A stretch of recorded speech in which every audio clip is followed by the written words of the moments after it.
Hey, everybody, Paul Gray here. Thanks so much for being with me for another episode of Grace to All.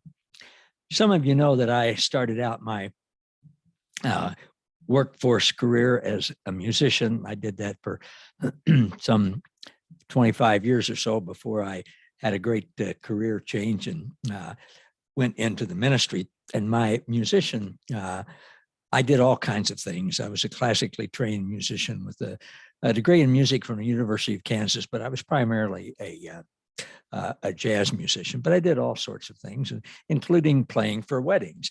Sometimes my band would play for the wedding dance. Sometimes I would play with an organist or a piano player and play trumpet and play the wedding march and other processional things like that. Well, I tell you that because by the time I was in my early 40s, mid 40s, I became a pastor. I started getting requests to perform marriage services. So I get that first request. It was some people I didn't know, and they were getting married at the chapel at the university. And I said, sure. So I did my research and I got some things down, and I went up and I met with them. And I'm going through things, and pretty soon the mother of the bride said to me, this was in preparing for the service. She said, have you ever done a wedding before? I said, oh yeah, I've probably done hundreds of them. And she said, oh, okay. Now I'd done hundreds of them as a musician. I hadn't done one as a pastor, but it went okay. Now, I say that to get you all started by, I'm going to talk today about what's traditionally called the love chapter in the Bible, 1 Corinthians 13, which is all about love. The Apostle Paul writes this. For a long time, I had a great misunderstanding about this passage. I thought for a long time that this was sort of a handbook or a manual for us, human beings, to use as to how we were supposed to live, and that this was the goal that we were to do our best to achieve to get to where we could do all of these things in this passage. Of course, I never lived up to that, and nobody else ever did either, except for Jesus. But and he wasn't married, so this wasn't a prescription for him to follow once he was married. But at any rate, I've come to since learn that no, this isn't about us at all. This is about God. Period. It's totally about God. As we've been talking about love and the different kinds of love, from agape love, which is the Greek word for the God kind of divine love that Jesus started using, and it was the only word in the New Testament to describe God's kind of love. People had never known about that kind of love before, as compared to any other kind of love. Typically, eros love, which says, yeah, I love you as long as you meet my needs.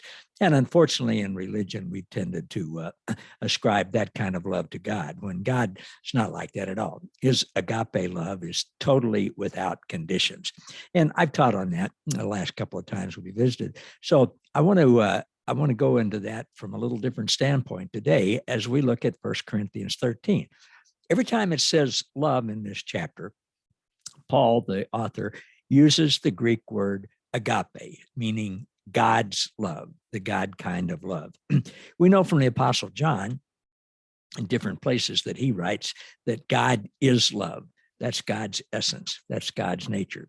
So we're not doing a disservice to the text and translating this at all if we change the word love to God, because God is love. And this is talking about God, because Paul, the author, uses the term that only refers to God's kind of love, not a human kind of love. Now, what I've done is I've taken 1 Corinthians 13, and I've taken a number of different translations, several, and they're all translated just slightly differently, because in the Greek there are different words, that English words that we can use for a specific Greek word. So I've kind of made a composite of all of those different things that I could find. This isn't exhaustive, because there are hundreds of translations of the Bible, but this is kind of a composite. And what I want you to do today, or what I hope to do, is to show you what God's love is really like in some ways that you might never have thought of before.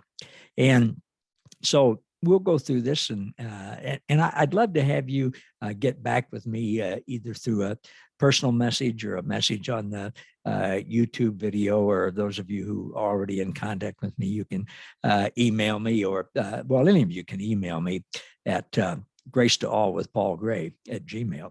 And I'd love to get to know you. So at any rate, here's what Paul, who knew Jesus extremely well. Jesus taught him for 13 years in the Arabian desert after Jesus had resurrected, and took him up to heaven and revealed these things to me.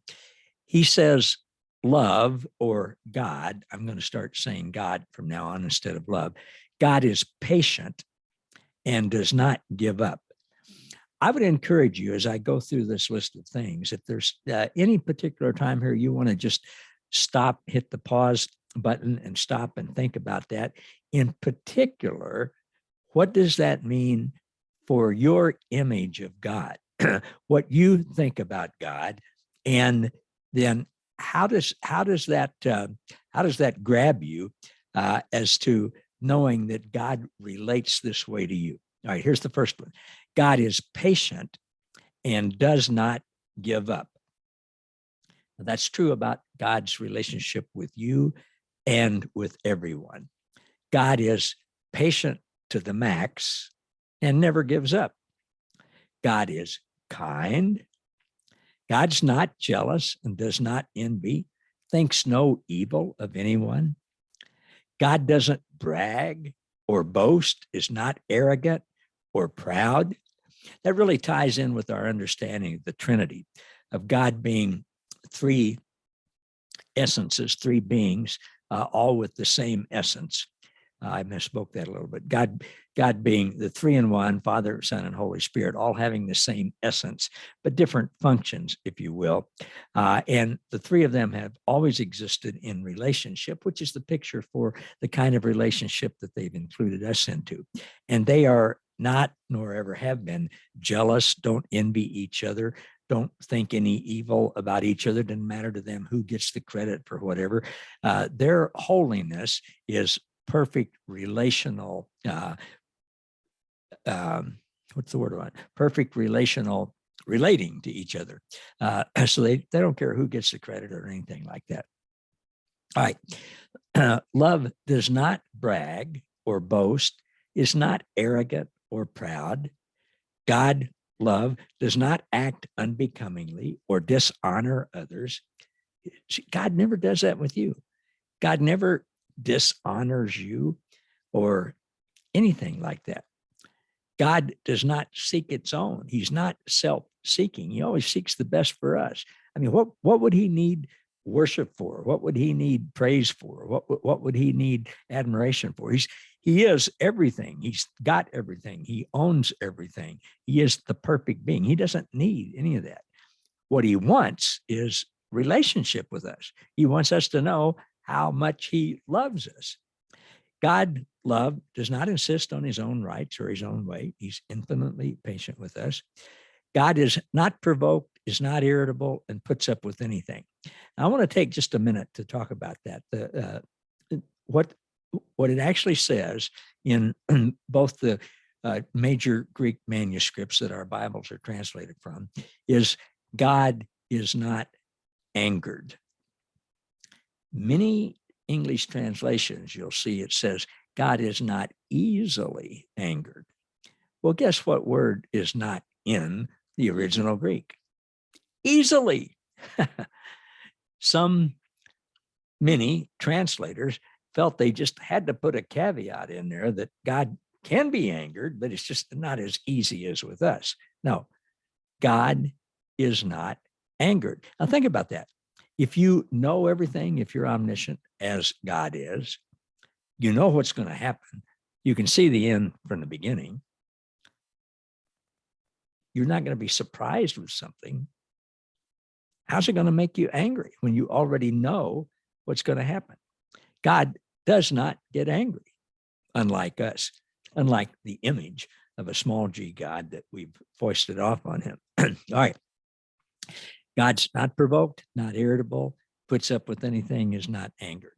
Now, this one is huge. God does not take into account a wrong suffered, and God keeps no record of wrongs.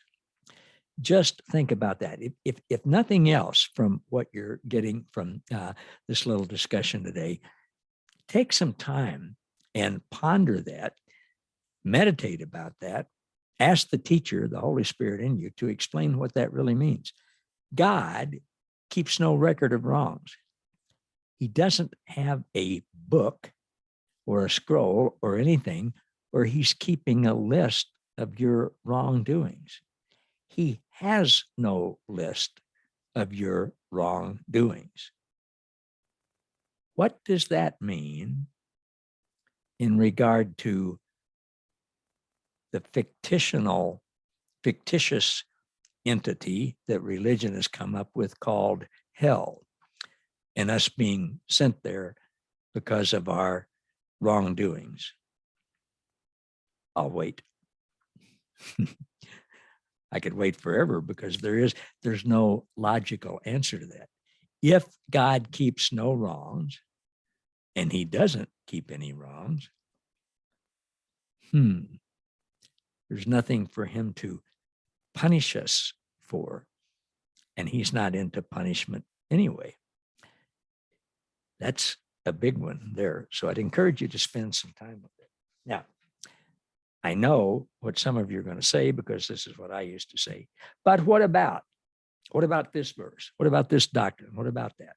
Well, there are some things that can seem to say that, but when you look into the original language and the setting, what the author intended, and how things have been mistranslated, you'll come to see, all those but what abouts, there's no basis for them.